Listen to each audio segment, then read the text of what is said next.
Hey homies, what's up? Before we get started, I wanted to take a little tour with you into the photo booth and show you what we got here. Our Jimmy and Eli action figures are pretty excited too. Super Gearhead fan Brenda over on Twitter decided to make us some Gods and Gears coasters. She took issue 1 and put them on these really cool stone coasters, and then she made this large one that can hang on the wall. So I'm going to put that somewhere cool above my back issue bin. You can get the issues through the link down below, either at Alterna Comics or my own site. And also be sure to check out RyanWinn.com, and you can join the mailing list to stay up to date on all things Gods and Gears and Hammerella. But that's not really what you're here for. You're here for Late Night INKS, huh? If I said any chance, we'll take it. Read us any rules, we'll break it. We're gonna make our dreams come true. Doing it our way. Hey homies, what's up? Ryan Winn here with another episode of Late Night INKS, and tonight we have a very special guest with us. We have Glenn Danzig, and not just any Glenn Danzig. This is the young Misfits, young Glenn Danzig from the late 70s, early 80s. Probably around 20 years old in this version, but he started the band, I think, around 15. So you can see here's my warm-up sheet. I've been warming up. I was practicing some slick brush lines. Didn't mean to interrupt myself about the Misfits, but just showing you that, you should be warming up before your pieces too. All right, we'll set that aside. So the Misfits are one of my favorite bands. If you are not familiar with them and you're used to me talking about comic book stuff, they are like a horror punk band with sort of an energy kind of like the Ramones, real driving beats, kind of lots of hey-ho's and catchy choruses and things like that. Also, he's one of my biggest inspirations. I wouldn't say influence because I don't act like him or necessarily think like him, but creatively, I really appreciate the things he's done. Misfits being my favorite out of everything. So, get more into that in a second. Our tools today, we've got our Bristol board, we've got our pencil drawing, we've got our Raphael 8404 size 2. We dipped the brush about 2/3 of the way in the inkwell. We wipe it off on the edge of the jar and a little bit on our scratch paper to make sure we've got a nice sharp point. I call my brush Stinger. I don't know if you name your tools or not. If you do, let me know down below. So what this is an ink along. So down below as well, you can, in the description, find a link for this image, print it up, and ink along. You don't have to ink at my pace. You can ink at your own pace or try to keep up. So I'm going to reestablish some ink on my brush. Sharpen it on the inside of the brush, little swipe on my scratch paper to the side. And tonight we are going to start, make sure we're in frame, we're going to start this nice beefy chin. Those of you that know my art, I always draw these really strong chins on my characters, and Glenn happens to have a very strong chin in real life, so it works. You don't really have to caricature him too much, and he kind of already fits into my style. So we're going to be outlining the contours for the most part, or the holding lines. Everyone's got different names for them, and you don't have to follow the way I'm doing it. You can do your own method. Make sure that you don't cross over onto any wet points, because at the beginning and ends of each line, there tends to be a collection of water and ink. It tends to heavy up there. And that's usually because you slow down there, and it gives a little more time for that to be drawn off the brush. So just be careful of those. Now, if you're inking with pen, it does take a little longer to dry. And if you're inking with brush, it tends to dry pretty quick. But you just gotta watch those ends, yo. Alright, so why am I not doing a comic book character? I thought it would be kind of fun to switch it up. Do some characters that I think most of you know, most of my followers probably know who Glenn Danzig is, and probably have some opinion on their favorite take, whether it's the Misfits, Samhain, Danzig. What else did he do? I don't know. That's all I can think of right this second. But the Misfits are my favorite. Let's see. I was a kid of the '80s and high school in the '90s, and all my friends were metalheads, and they all loved Samhain and Danzig, and I didn't really like stuff that was like on the radio. I liked kind of raw stuff. It was a little bit. My dad kind of got me into that. He was big into the Beatles and stuff, but he was also into a lot of. When he was younger, he was into a lot of bands that weren't as popular.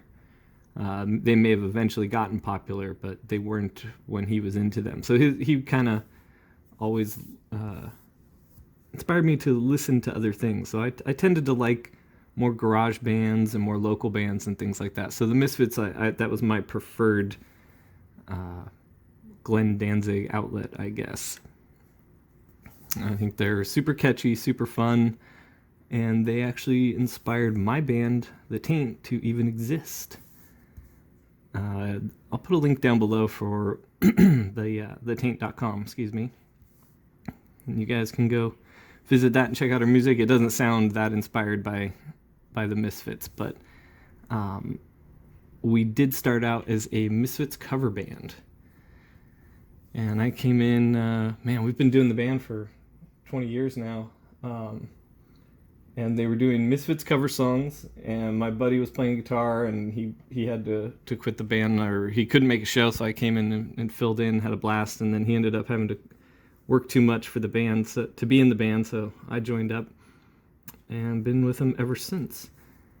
But we started out, just doing Misfits songs, and then we kind of transitioned over to doing Misfits and 80s TV show theme songs. And we would put on pretty punk rock shows.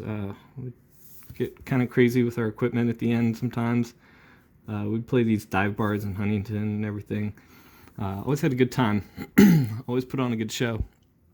We've kind of advanced since then.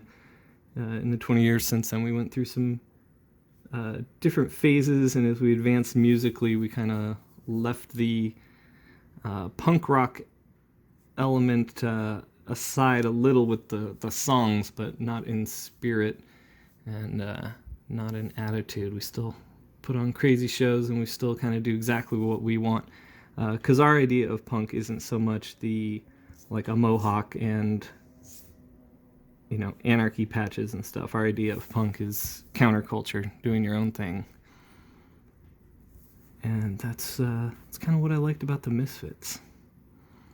They're definitely their own thing, even though I said they, have a similar feel to the Ramones, and if you listen to a lot of punk music, there's a lot of similarities with other bands and excuse me, stuff like that. But I think they're pretty unique. I dig their sound, their vibe, their energy.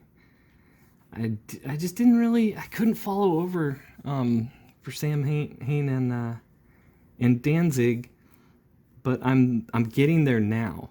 Like I said earlier, like those were kind of like the more popular versions, so I kind of avoided them. And I thought the stuff was too polished at the time, but now I've come around.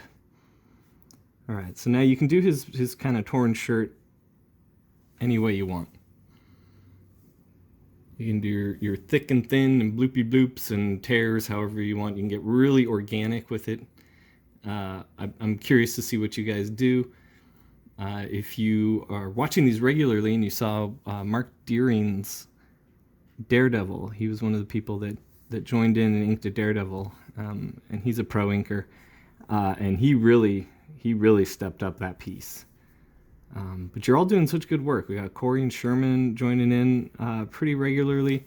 I don't expect people to always stay on. My idea is that, or my thinking is, people are going to come in, they're going to do it for a little bit, learn how to ink, and then move on. That's kind of what I expect. But it is cool to have people kind of showing up regular. And even if you're not joining in, it's nice that some of you are just hanging out in the chat. I've got Ty, my wrench is always in there. Josh is always hanging out. It's always a good time. Josh always has good questions.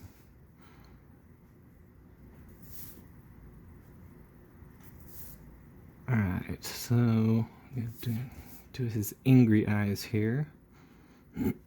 Excuse me. Okay, so I've got a little wet spot there, wet point. I want to do his eyeballs though.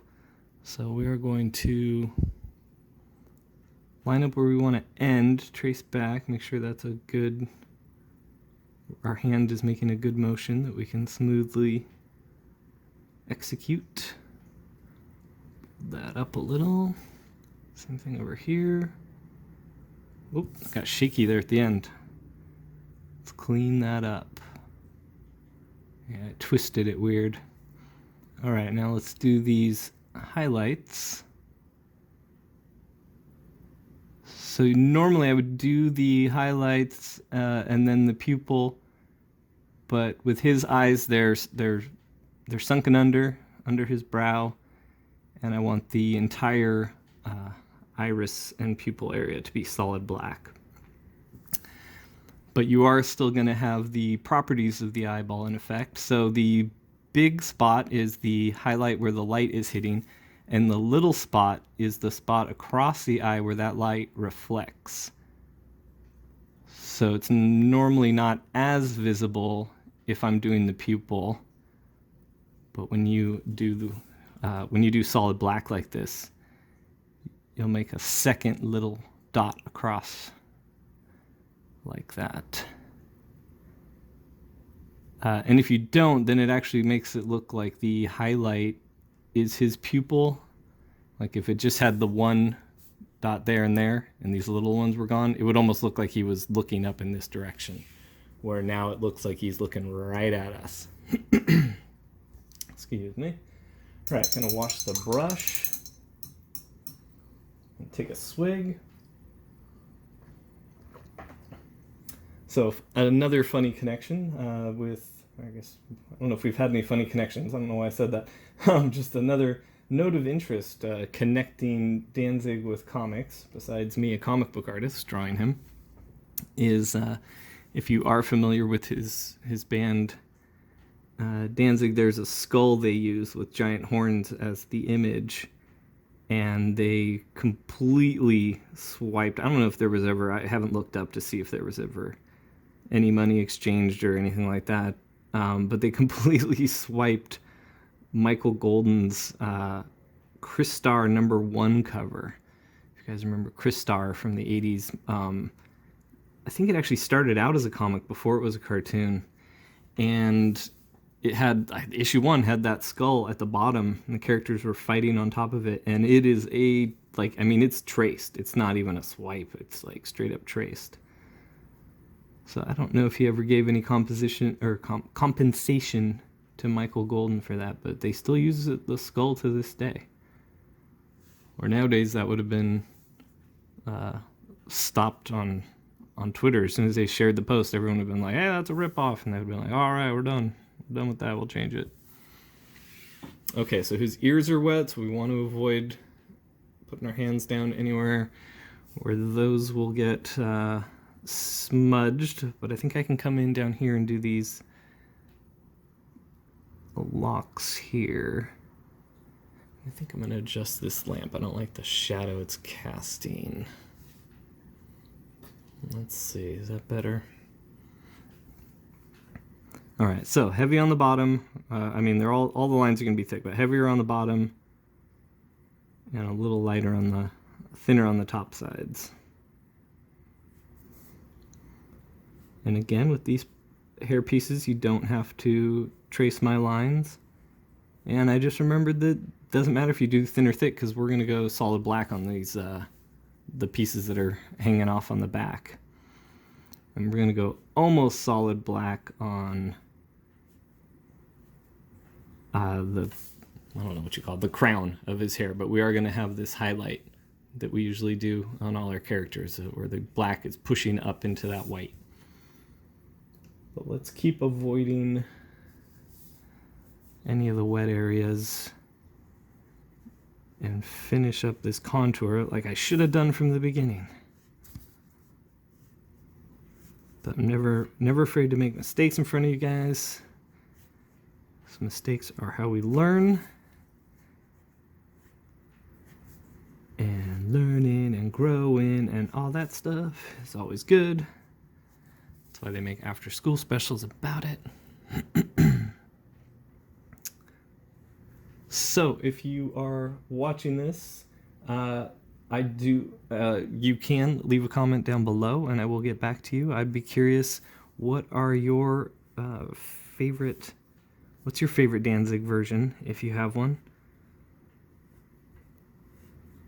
And if not, what's your favorite band? What do you like to work to? What do you like to listen to while you drive? I actually don't listen to all that much music. For being a musician and someone who plays constantly, I don't listen that often. I listen a couple times a week. I listen to stuff. I'll pick a few songs. If we're driving somewhere, that's where I usually throw albums on and stuff like that. And the last thing we listened to in the car was the Gorillaz. My wife's been really getting into them lately. Been a big fan for a while. We were listening to their old stuff. Their newest album's pretty cool too, but I actually don't have it yet. I need to get it. All right, got our sideburns down. Closing in on this face. Let's see. Let's go around and do this other, these like wings of hair on the back.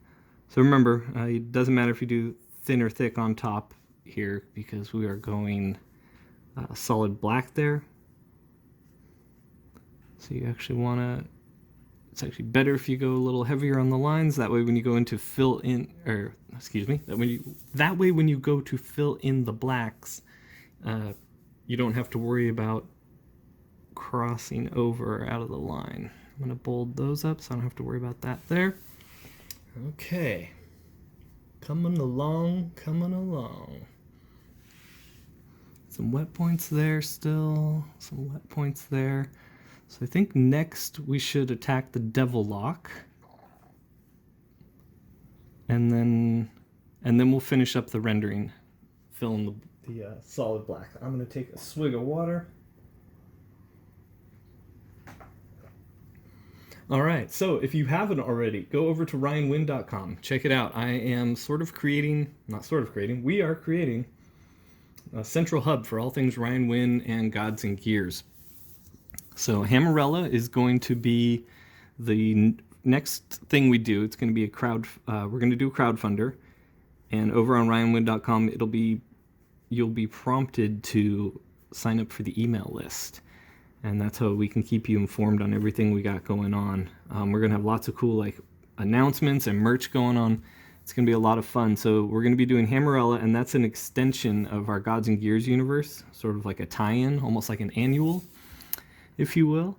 And then after that, we're going to get back to the story with Jimmy and Eli, because they're our main characters. But the Hammerella story is going to expand our universe with new characters.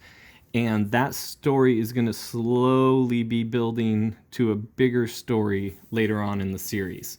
So all the characters in the Hammerella story will eventually show up in Gods and Gears, but later on. So I want to keep everyone up to date on that. We're going to be animating stuff. We're going to be doing so much cool stuff, but we're going to need everybody's help. Going out on our own like this is... it's fun, but it's scary. And you guys have been super supportive, and I want to make it completely worth everyone's time and effort with the support and the love they've been shown. All right, there we go. Oh, that came out a little shaky there. Sometimes when you get out of your comfortable muscle zone where your hand wants to move, it'll start to shake. You got to learn where that is so you can avoid it. All right. So these you can go kind of heavy because we're going to fill those in solid black. It's not just a shadow under his eyes. He would actually wear this black makeup.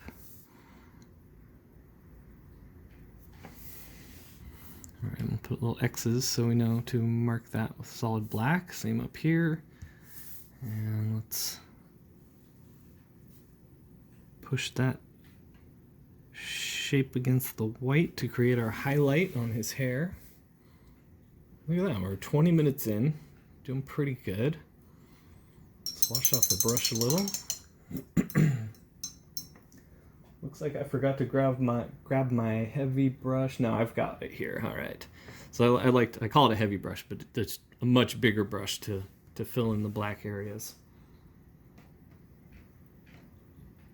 Yeah, I'm really excited to finally start sharing more of the Hammerella stuff and how it's tied into the Gods and Gears universe. Every time I've brought up that I'm going to share more of it, we come up with a new idea or a new way that it's going to work into the universe, and then we hold off on the announcement. But I really can't wait to show the new characters. So Gods and Gears was really inspired and almost complete homages to a lot of our favorite properties in comics and cartoons from the 80s. And the Hammerella storyline is going to bring in a little bit of influence from like Heavy Metal magazine and then Japanese animation, and the effect that had on me as a kid too, like visually, like what were the things that inspired me with visuals from Silverhawks to Robotech and things like that. So we've got a group of characters that is inspired by Gatchaman and Silverhawks. They're a team called Blue Astra, and I can't wait to show them. But we're still working on finalizing some of the designs and stuff. The story's completely done and plotted out. I'm ready to start the art. I'm going to be doing the art on the Hammerella story. Dean's going to do bits of the art and help me with the designs. But while I'm working on that, he's going to be starting the next Gods and Gears arc.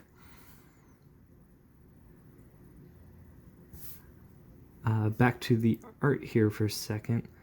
I know I said I'd fill in the black areas with the big brush, but this is a small area here, and the brush was pretty well loaded with ink. So before I get to the rendering, which is all these shading lines,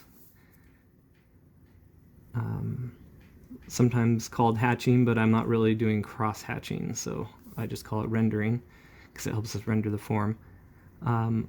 Just getting some of the ink off the brush so I can make sure I get nice thin lines. I can still get a heavy line, because here we're going to want to go a little heavier chisel line and then move into diamond lines and then thin lines like that. And then over here we can turn and we'll take it in and do the same thing. Let's go kind of heavy and blunt, little chisel lines, and then start to land the airplane, take off. There you go. Now let's see, next ones we can do these where his chin rests in his jaw. He's got a very pronounced chin that kind of sticks out from his jaw there. And then this part of his chin under his lip, there's a little area. And his lower lip casts this shadow. So you can go solid black there if you want, or keep it rendered like this. I'm going to keep it rendered myself so it's gray instead of black. That way his devil lock doesn't get kind of lost in there. Had a few problems with stuff getting, little bits of hair getting lost in shadows on the Jackie piece I did last week. And I especially noticed when some of you inked it. I was like, oh, shouldn't have done that. It didn't ruin the piece or make it bad or anything, and none of your pieces looked bad at all. They all looked great. And I'm going to be sharing, I think I've got Corey's to share at the end of this episode. Hopefully I'm right. Hopefully that all lines up and I don't have to edit this out. So let's do some little, these don't have to be perfect. I'm doing these, they're his sort of lip lines, just kind of give a little dimension and texture there. And then let's do some broken up black shapes for the lips.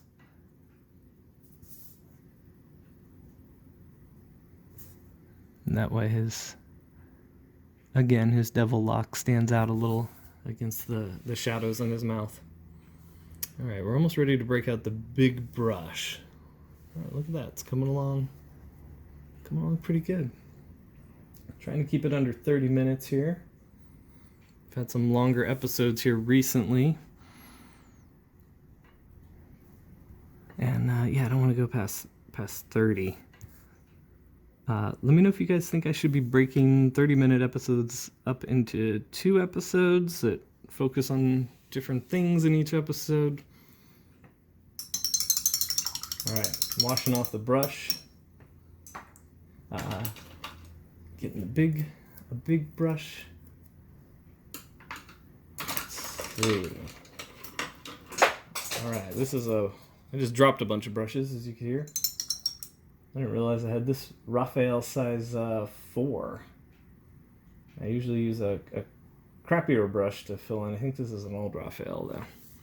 I just recently rearranged the studio. Oh yeah, this one had gotten all messed up.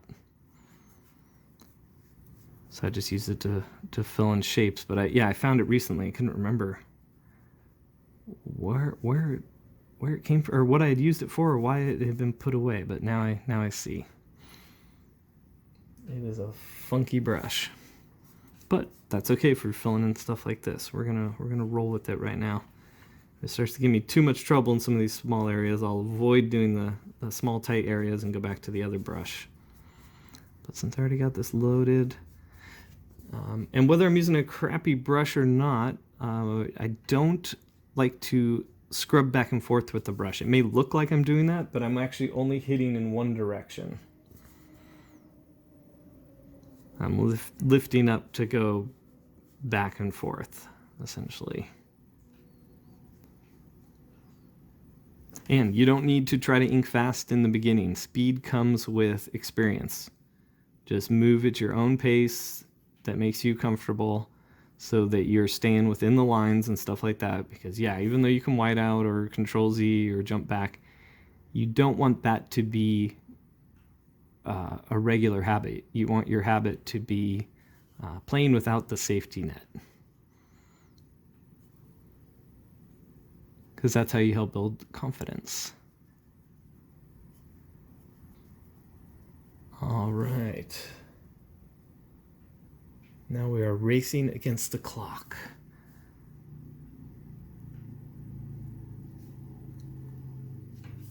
I do kind of like giving myself a time limit. Feels like a bit like a deadline. I do like the excitement of racing against the clock, but it's also one of the things I hated about working in the mainstream comic industry.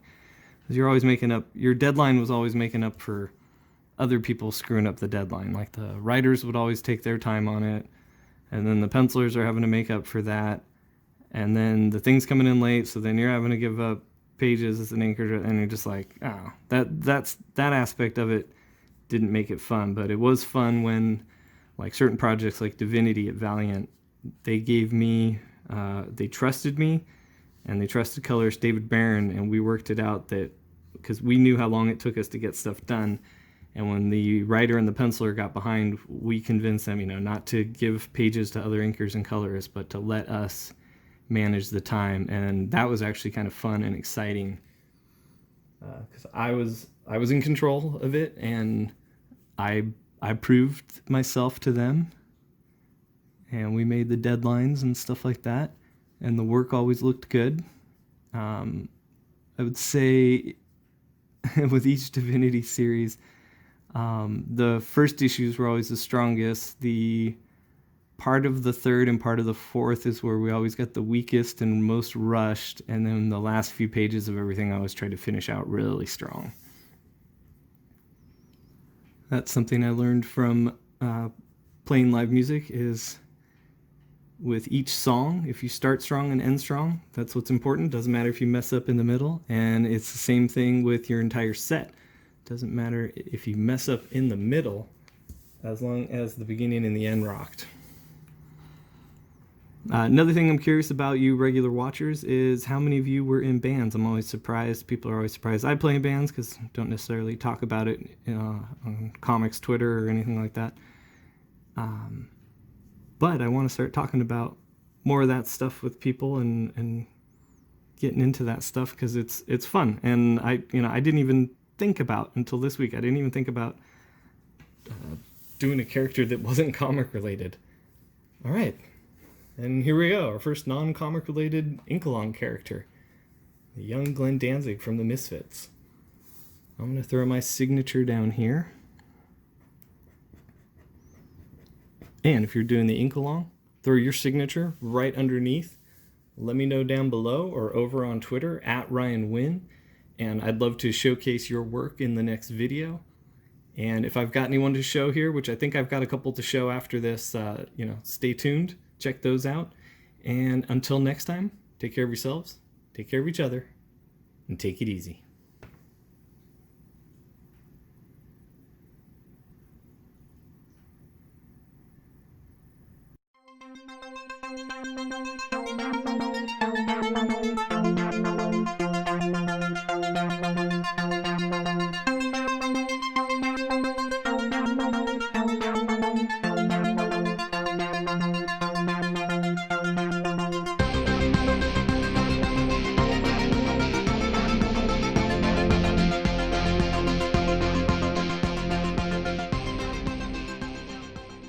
And if you haven't already, head over to alternataccess.com and check out the book I wrote, Gods and Gears, with art by Dean Kotz and letters by Wes Loker. Issue 4 is out soon.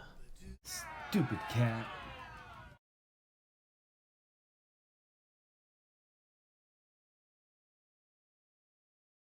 Stupid cat.